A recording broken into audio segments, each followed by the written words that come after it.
வணக்கம். இலங்கை செய்திகளுடன் நான் நிரோஷன். விரிவான செய்திகளுக்கு முன் தலைப்புச் செய்திகள். அரசுக்கு சொந்தமான காணிகளில் உள்ள பிரச்சனைகளை உடனடியாக சமாளித்து அதற்கான தரவுத்தளத்தை உருவாக்குமாறு ஜனாதிபதி அதிகாரிகளுக்கு பணிப்புரை. பிரதமரும் அமைச்சர் வசந்த சமரசிங்கவும் நாடாளுமன்றத்தில் வழங்கிய முரண்பட்ட பதில்கள் மூலம் அமைச்சரவை பொறுப்பை சரியாக நிறைவேற்றவில்லை என்று தெரிந்ததாக தனது அத்துக்கூறல தெரிவிப்பு. ஜனாதிபதி நாடாளுமன்றத்தில் பொய் தகவல்களை வழங்குவதற்கு பதிலாக காவல்துறைக்கு உண்மைகளை வெளிப்படுத்துவது சிறந்த முடிவாக இருக்கும் என்று உதய கமன்பில கருத்து. சபாநாயகர் ஜெகத் விக்ரமரத்னவுக்கு எதிராக குற்றப்புலனாய்வு திணைக்களத்தில் முறைப்பாடு. இனி விரிவான செய்திகள். அரசு சொந்தமான காணிகளில் உள்ள பிரச்சனைகளை உடனடியாக சமாளித்து அதற்கான தரவுத்தளத்தை உருவாக்குமாறு ஜனாதிபதி அனுரகுமார திசாநாயக்க அதிகாரிகளுக்கு பணிப்புரை வழங்கியுள்ளார். விவசாயம், கால்நடை வளங்கள், காணி மற்றும் நீர்ப்பாசன அமைச்சுக்கான பாதீட்டு ஒதுக்கீடு மற்றும் 2026ஆம் ஆண்டுக்கான திட்டங்களை பற்றிய நடைபெற்றிருந்த கலந்துரையாடலின் போது இந்த குறிப்பு இடம்பெற்றுள்ளது. 2026ஆம் ஆண்டு பாதீட்டை திட்டமிடும் போது நாட்டை தற்போதைய சிக்கல்களில் இருந்து மீட்டெடுப்பதற்காக முக்கிய துறைகளுக்கு முன்னுரிமை வழங்க வேண்டும் என்றும் ஜனாதிபதி வலியுறுத்தினார். இதன்படி விவசாயம், கால்நடை வளங்கள் மற்றும் காணி நீர்ப்பாசன துறைகளில் பொருளாதார வளர்ச்சிக்கு பங்களிக்கும் திட்டங்களை அதிக அளவில் கவனிக்குமாறும் அதிகாரிகளுக்கு ஆலோசனை வழங்கினார்.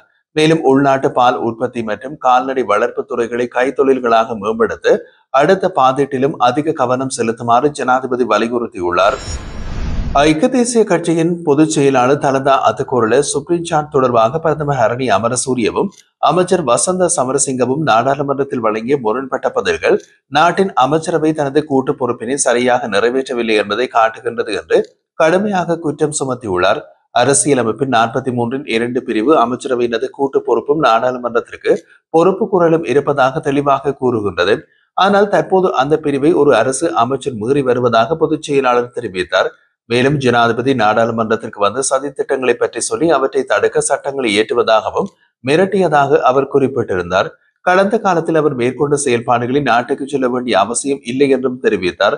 மேலும் பிரதமர் நாடாளுமன்றத்தில் சுப்ரீம் சாட் குறித்து கேள்வி எழுப்பப்படும் போது பதிலளிக்கின்றார். அந்த கேள்வி நிதி அமைச்சகத்தின் கீழ் உள்ள முதலீட்டு வாரியத்தின் உரிமையில் உள்ளது. அதற்கான பதிலை நிதி அமைச்சக செயலாளர் தயார் செய்ய வேண்டும். பதிலளிப்பில் ஏதேனும் நெருக்கடிகள் இருந்தால் அவை அமைச்சரவையில் விவாதிக்கப்பட்டு தீர்மானிக்கப்பட வேண்டும் என்றும் அவர் வலியுறுத்தினார்.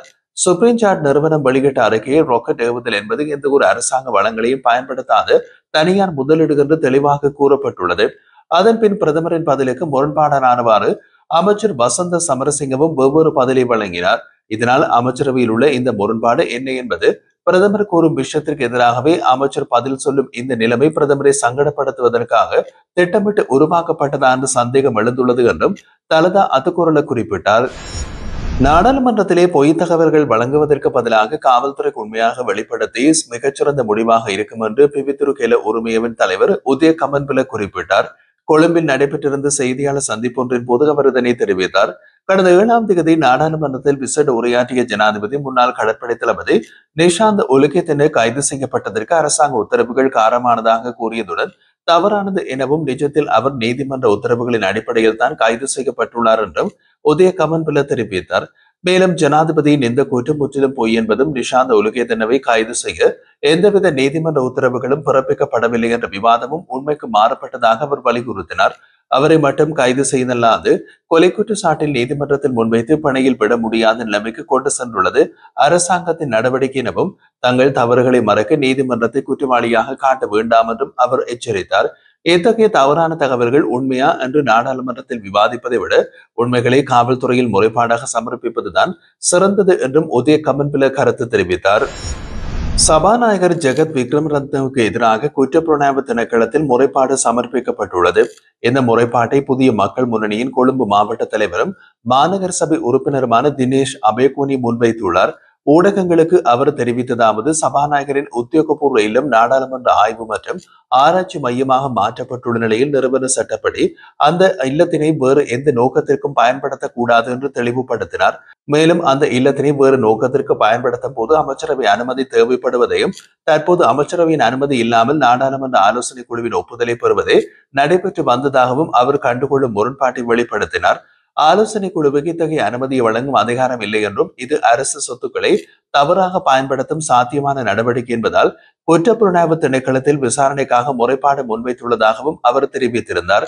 இதனுடன் இணைந்து ஜனாதிபதியின் பாதுகாப்பு அதிகாரிகளால் தீர்வடையாத வர்த்தக நிலையங்களில் இருந்து சட்டவிரோதமாக மதுபானங்கள் பெற்ற சம்பவம் தொடர்பாக சிசிடிவி காட்சிகள் ஆய்வு செய்யப்பட வேண்டும் மற்றும் சட்ட நடவடிக்கை எடுக்கப்பட வேண்டும் என்று கூறி சமீபத்தில் குற்றப்புலனாய்வு திணைக்களத்தில் முறைப்பாடு வழங்கப்பட்டுள்ளதாகவும் குறிப்பிட்டுள்ளார்.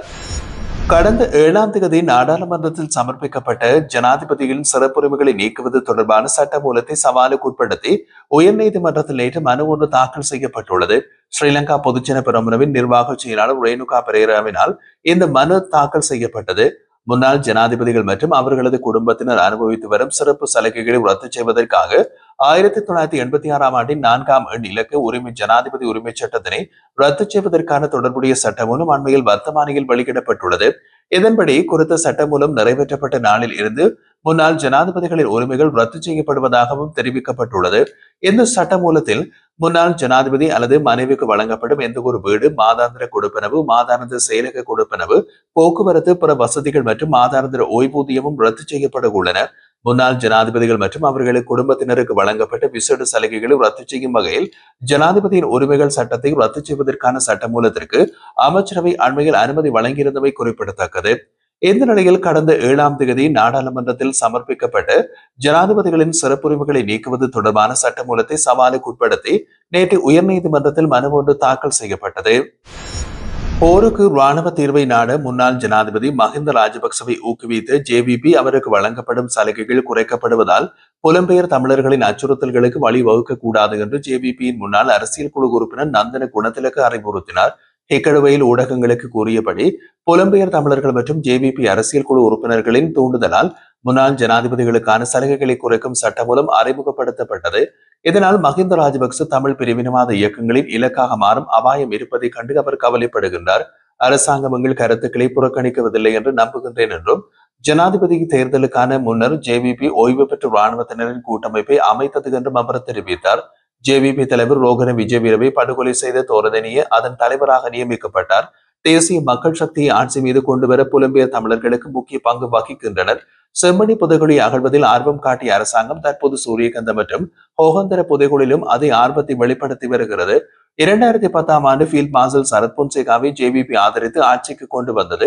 அவர் வெற்றி பெற்றிருந்தால் ரணில் விக்ரமசிங்க பிரதமராக இருந்திருப்பார். திருகோணமலையில் ஜேவிபி இயக்கத்தினை சரத் பொன்சேகா கட்டுப்படுத்தினார். பிரிவினவாத இயக்கங்களின் காரணமாக ஏற்பட்ட அரசியல் நெருக்கடியை முன்னாள் ஜனாதிபதி மஹிந்த ராஜபக்ச சமாளித்தார். ஏகாதிபத்தியத்திற்கு எதிரான சோசியலிச போராட்டத்தில் நாங்கள் நம்பிக்கை வைக்கின்றோம். இதன் அடிப்படையில் ஐக்கிய மக்கள் சுதந்திர முன்னணி அரசாங்கம் உருவானது. அதில் பலர் ஜேவிபியில் இருந்து அமைச்சரவை பொறுப்புகளை ஏற்றுக்கொண்டதாகவும் நந்தன குணத்திலக்கு குறிப்பிட்டுள்ளார். புலிகள் அமைப்புக்கு எதிரான போர் நிறுத்தப்பட வேண்டும் என்று ஜனாதிபதி அனுர சதித்திட்டம் தீட்டியதாக உதய கமன்பில தெரிவித்தார். கட்சி தலைமையகத்தில் நடைபெற்றிருந்த செய்தியாளர் மாநாட்டில் உரையாற்றிய அவர் 2006ஆம் ஆண்டு மஹிந்த ராஜபக்ச அரசாங்கத்தின் வரவு செலவு திட்டத்தை தோற்கடித்து அரசாங்கத்தை கவிழ்க்கும் சூழ்ச்சி அதே ஆண்டில் மேற்கொள்ளப்பட்டதாகவும் அதில் முக்கிய பங்கு ஜனாதிபதி அனுரவுக்கு சொந்தமானதாகவும் அவர் குறிப்பிட்டிருந்தார். மேலும் கோட்டாபய கோவிட் தொற்றை கட்டுப்படுத்த முயற்சித்த போது வேலை நிறுத்தங்கள் மற்றும் ஆர்ப்பாட்டங்களை நடத்தி கோவிட் பரவலை அதிகரித்து நாட்டை வறண்ட நிலைமைக்கு கொண்டு சென்றமைக்கு உங்களுக்கு சார்ந்த பிரச்சாரம் எனவும், பொருளாதார வீழ்ச்சியில் நாட்டை மூழ்கவிட்டு புலம்பெயர் தொழிலாளர்களின் டொலர் அனுபவிப்பதை தடுக்கும் பிரச்சாரம் மூலம் சூழ்ச்சிகளை தொடர்ந்து முன்னெடுத்தவர் ஜேவிபி மற்றும் நீங்கள் என்ற பக்கத்தை கை நீட்ட வேண்டாம் என்றும் அவர் தெரிவித்திருந்தார்.